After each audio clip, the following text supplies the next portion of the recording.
आखिर जन स्वराज के पास ऐसा क्या मंत्र है कि यहाँ बिहार में एक साल में पलायन बंद कैसे होगा? ये तो स्वाभाविक बात है, जब 10, 12, 15 हजार के रोजगार होगी तो पलायन लोग ना करी। कुल 50 लाख से ज्यादा लोग, 50 लाख से ज्यादा युवा जो है वो बाहर गया है मजदूरी करने। जो लोग बाहर गया है मजदूरी करने वो औसतन 12 से 15 हजार रुपया कमाता है और खर्चा के बाद घरे 6 से 8 हजार रुपया भेजता है। तो अगर 10-12 हजार रुपया के रोजी रोजगार का व्यवस्था बिहार में हो जाए तो कोई आदमी उसमें जाना नहीं चाहेगा। तो ये व्यवस्था कैसे होगा? तो हम लोग जन स्वराज में कहते हैं कि रोजगार मिलने का क्या उपाय है। बिहार में आदमी बुझेला कि सरकारी नौकरी होई, कितना आदमी आके बुर्बक कहता कि हम 10 लाख नौकरी दे दे, लड़का वही में अजुराइल बालाम की सरकारी नौकरी से बेरोजगारी दूर हुई। तो वह एगो आंकड़ा याद रखी कि पिछला 78 साल में बिहार में जितना आदमी सरकारी नौकरी आज कर रहा बाड़ा, चपरासी से लेकर मुख्य सचिव तक, संविदा कर्मी को भी जोड़ लीजिए, सबका संख्या गिनिएगा तो 23.25 लाख आदमी को सरकारी नौकरी है। 23.25 लाख आदमी को सरकारी नौकरी मिला है 78 साल में, मतलब 1.97%, करीब करीब 2% आदमी को सरकारी नौकरी है। तो किसी भी हालत में सरकारी नौकरी से तो सबको रोजगार नहीं मिल सकता है। कुछ आदमी कहता है कि भैया फैक्ट्री लग जाए तो उसे रोजगार मिल जाए, नहीं मिलेगा। क्यों नहीं मिलेगा? क्योंकि पूरा जो अर्थव्यवस्था बा, जे में तनी मनी भी इकोनॉमिक्स समझत हुई, अर्थशास्त्र अगर समझते हैं आप, तो जो पूरा जो अर्थव्यवस्था है इसका 3 पिलर है।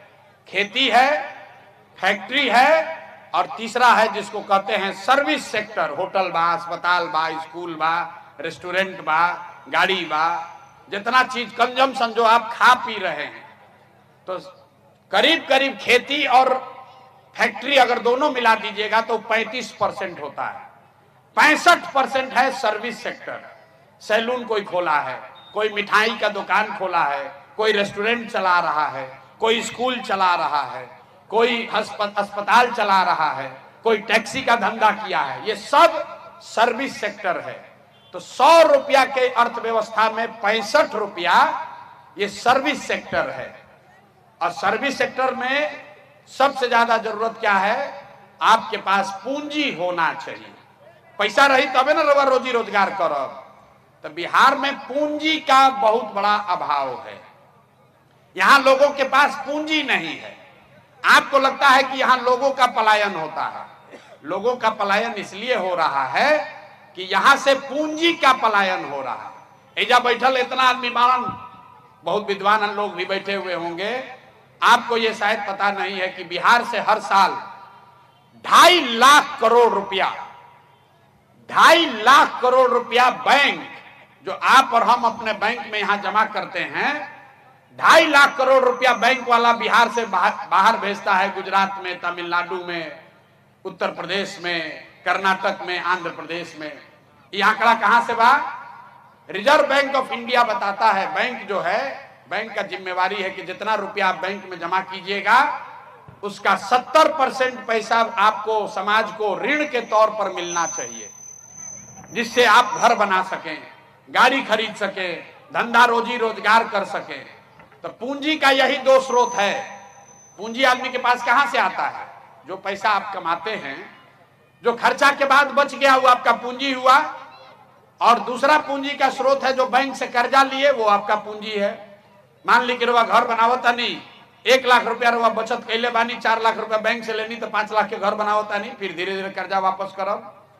तो ये जांचने के लिए रिजर्व बैंक ऑफ इंडिया एक आंकड़ा जारी करता है जिसको कहते हैं CD रेशियो। सबके ना भी बुझाई तर बुझी कि एगो आंकड़ा होला कि कितना रुपया बैंक में जमा भइल और कितना रुपया बैंक वाला लोन के तौर पर समाज को दिया। देश में कानून है, संविधान है कि बैंक में अगर 100 रुपया जमा हो तो 70 रुपया बैंक को वापस समाज को देना है, धंधा के लिए, रोजी रोजगार के लिए, घर बनाने के लिए, गाड़ी खरीदने के लिए। बिहार में बैंक वाला देता है कितना? 40 रुपया। बाकी पैसा कहां जाता है?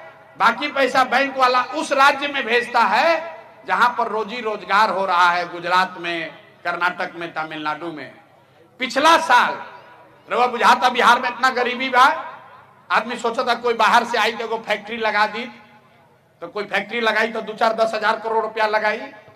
पिछला साल बिहार के गरीब जनता ने बैंक में पैसा जमा किया 4,21,000 करोड़ रुपया। ध्यान से समझिए, जितना बैंक बिहार में है इसमें हम लोग मिलकर पैसा जमा किए 4,21,000 करोड़। अब बैंक वाला पैसा आपको लोन पर कितना दिया? 1,61,000 करोड़। बाकी पैसा कहां गया? बाकी पैसा बैंक वाला दूसरे राज्य में भेज दिया। अगर 70% सीडी रेशियो होता तो बिहार में 2,80,000 करोड़ रुपया आपको लोन के तौर पर मिलता। तरुआ जो घर आज 4 कमरा के बनैले बानी 8 कमरा के बनी थी। आप एगो छोटा सा रेस्टोरेंट चला रहे हैं तो बड़ा रेस्टोरेंट चलाने लगते, छोटा व्यापार कर रहे हैं बड़ा व्यापार करने लगते, खेती में ज्यादा पैसा इन्वेस्ट कर सकते थे।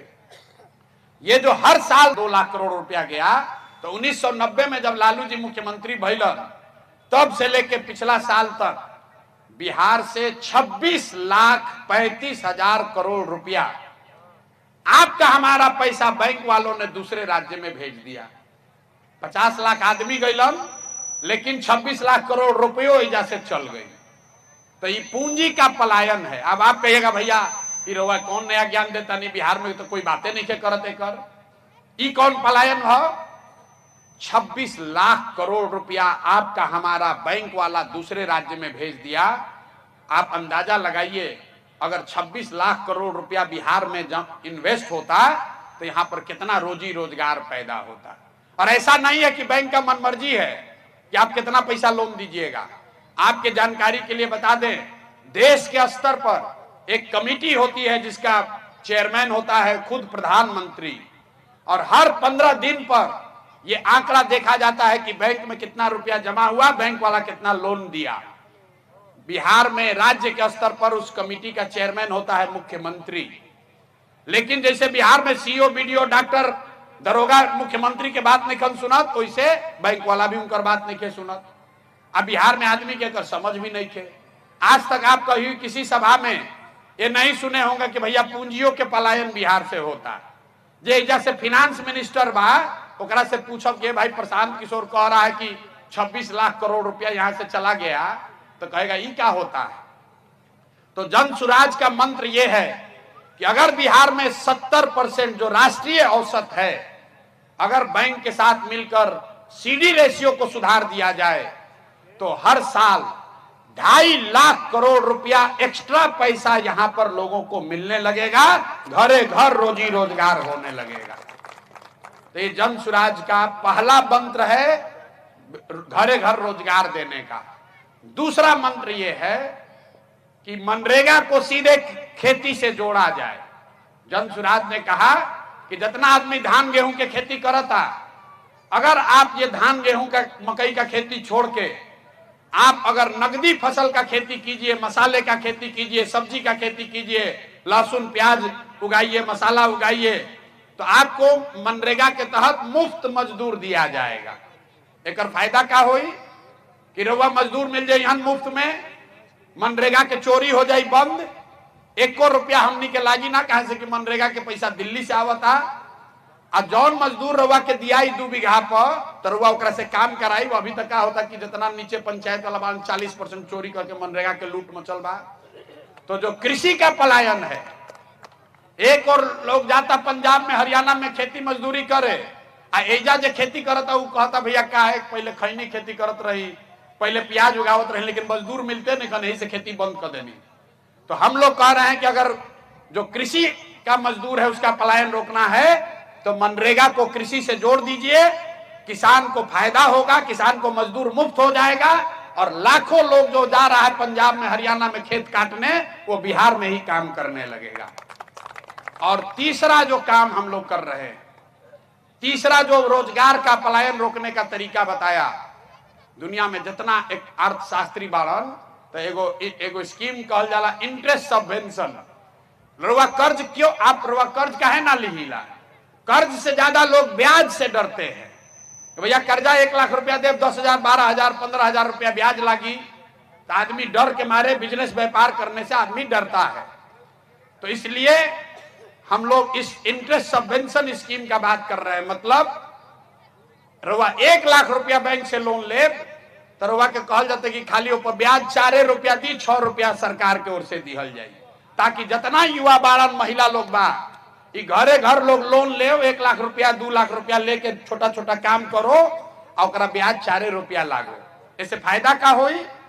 फायदा ये होई कि बजट से मान ले कि 1 लाख करोड़ रुपया अगर लोन लोग ले लिया तो सरकारी खर्चा आएगा खाली 6,000 करोड़ रुपया।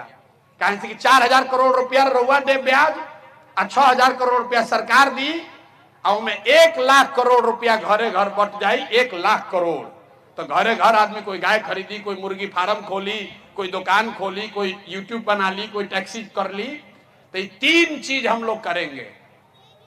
पहला चीज, बिहार में 2.5 लाख करोड़ रुपया जो बैंक से पैसा बाहर जा रहा है उसको रोकने का स्कीम है। 3 महीना के अंदर उसको रोक दिया जाएगा। जे बैंक जिनका बिजनेस करे के बाद उसको पैसा लोन यहीं देना है, लोन नहीं देगा तो सारा ब्रांच उसका बंद करेंगे, बाहर जाओ भाई। अगर बिहार में पैसा जमा हो रहा है तो बिहार में लड़कों को लोन मिलना चाहिए। दूसरा बात, मनरेगा को सीधा कृषि से जोड़ा जाएगा।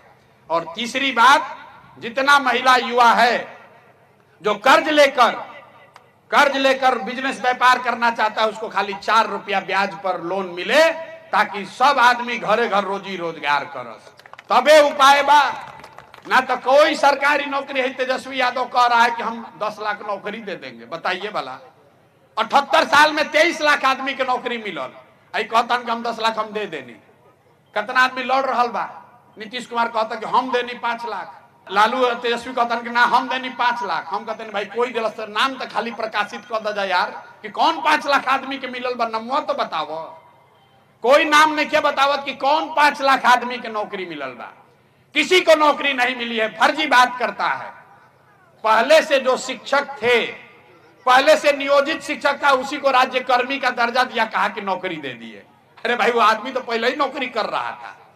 और जौन बचल खुचल बा वो भी डोमिसाइल नीति गलत होने से जौन 50,000 आदमी शिक्षक नया बहाल भइलन, उनमें आधा से ज्यादा यूपी और मध्य प्रदेश का आदमी बहाल हो गया है। हम लोग का लड़का जाकर बाहर मजदूरी कर रहा है, यूपी मध्य प्रदेश का आदमी आकर बिहार में शिक्षक बन के घूम रहा है। ये नीतीश कुमार को प्रधानमंत्री बनने का इतना चस्का लगा हुआ है।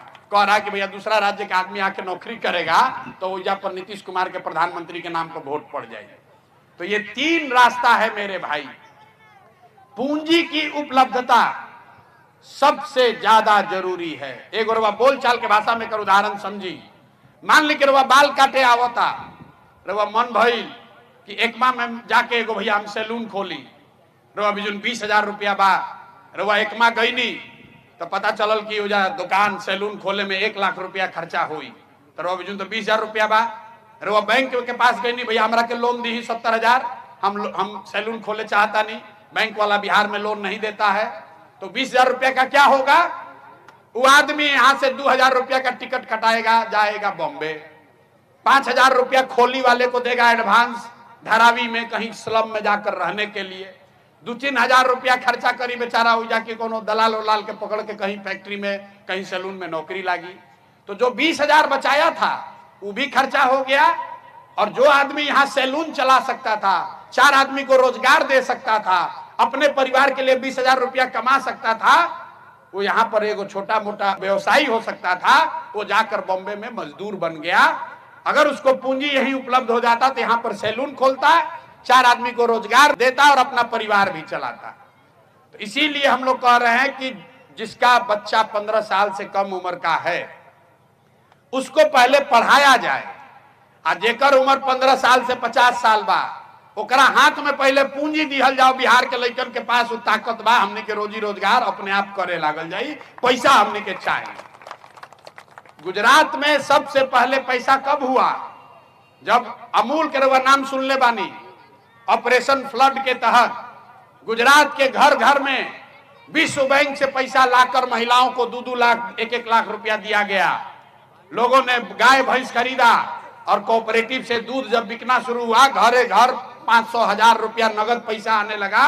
वहां से गुजरात की तरक्की शुरू हुई है। अब बिहार में दुर्दशा का बा?